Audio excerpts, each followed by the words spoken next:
morning, good evening, good night, wherever the time zone is. You may be watching this video. This video is for one of my subscribers who asked to break down my 5-year ownership of my 2008 e60m5. I picked it up in 2016. Like I said, I had it for 5 years. Rewind, backstory. 2008, I was still in the military station in North Carolina. I knew this. Keep it politically correct, cool ass white boy, because he was on his own used car dealership. He had a burgundy one there sitting on his lot. So I asked him, yo, how much?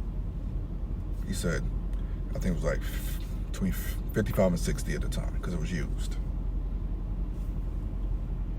My fault, 2010. My bad. At least I corrected myself.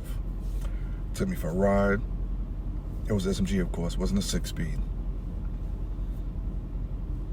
When I wanted to play around in my car, I had it in Sport Mode 6 with the M button, put the Sport Mode 6, traction control off, give you that extra stiffness of shift point.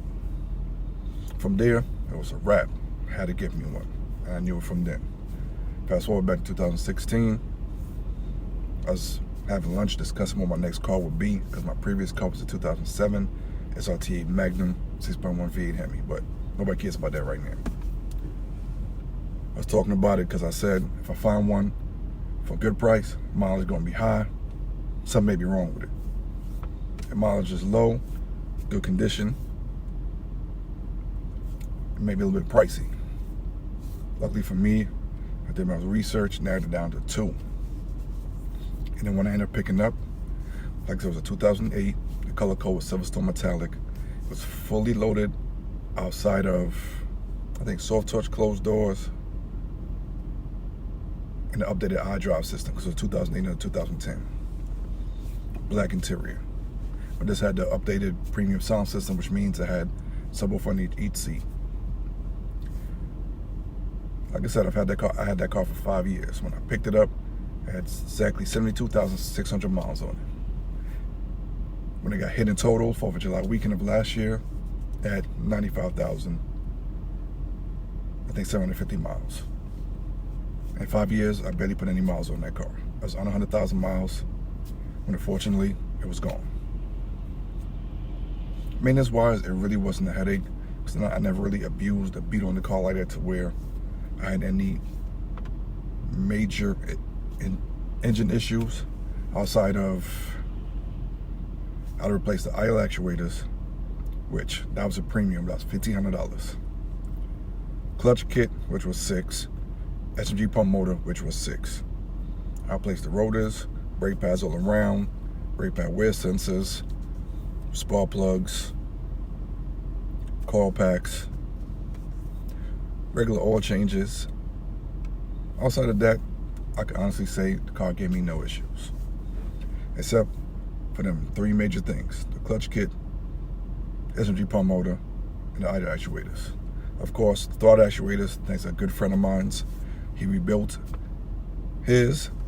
He had 2 spare ones that he rebuilt, and he told me, yo, once you switch out yours, I give you these. You're my boy, I got you. Just give me your old ones. So that saved me money right there on that.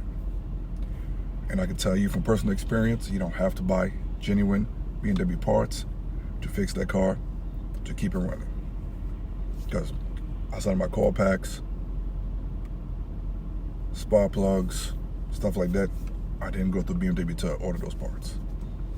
You can find them through other sources, other websites like ECS Tuning, SCP Euro. Those 2 was my go-to for parts for that car. The only reason why I got the idle actuators from SCP Euro, because it's a lot. I mean, not SCP, yeah, SCP Euro. I had a lifetime warranty. Well, lifetime warranty don't matter. Like I said, car got hit, unfortunately, while it was parked. Now she gone. Do I miss that car? Of course. Because any car enthusiast I know have a wish list with at least 5 cars that if he or she could ever own it in their lifetime as they're on this earth by the blessing of God, they will pick one up. And I was fortunate to pick one up.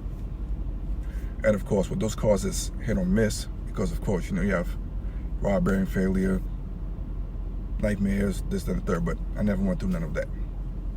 I've known friends of mine who had one each. Those were newer years than mine. Those gave them more headaches than mine did. They fixed them, got rid of them.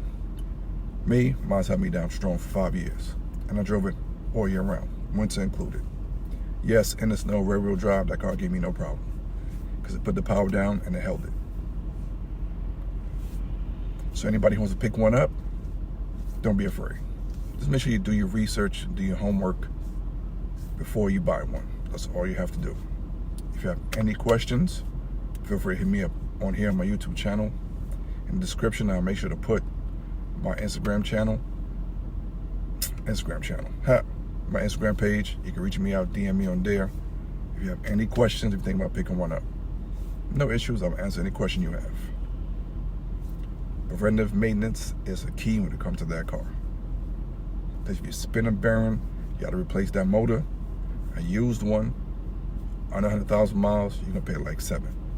If you're lucky to have a warranty, like a couple people I knew, and got the engine replaced, it's $10,000 or better if you go to BMW to do the work. Preventive maintenance, don't abuse the car. Enjoy it. Did I push the car a few times? Yes. Me and one of my boys who owned one went to Mexico one day. And you know, we got the car to 85 miles an hour. I had one before. Do the math, I should tell you what I got it up to. And it was stock. The only thing I did to that car was drop cold air intakes in it and did a muffler delete. That was it. And I kept up with the maintenance. Diff fluid, tire rotation, regular oil changes on time, all that. No issues with the car. So if you're looking to pick one up, do it. We only live once. So, hey, enjoy while we can. Because once we're gone, we can't say, dang it, I should have bought this car when I could. Bought that car when I could. Do it. Go for it. Just do your homework. Get a clean example. Keep up with the maintenance. And you're good. So this is the video breaking down the ownership. I had 5 years, the fun times, the headaches. Anybody who owns either the M6 version with the V10 or the M5, which I had, they will tell you it's a love-hate relationship. That car's running strong, no issues, it performs right. You out with your boys just playing around. It's a great car. When some start to act up, break, and you don't have the warranty, like me and my pockets was the warranty, hey, it's all good. But I would do it all over again if I could.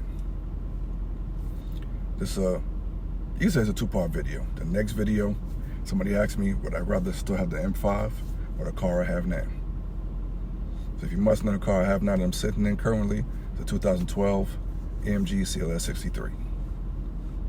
The next video is going to compare the two and which one would I prefer to have more. So thank you for tapping in.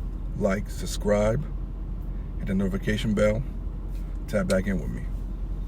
This video should be going up today if it uploads properly.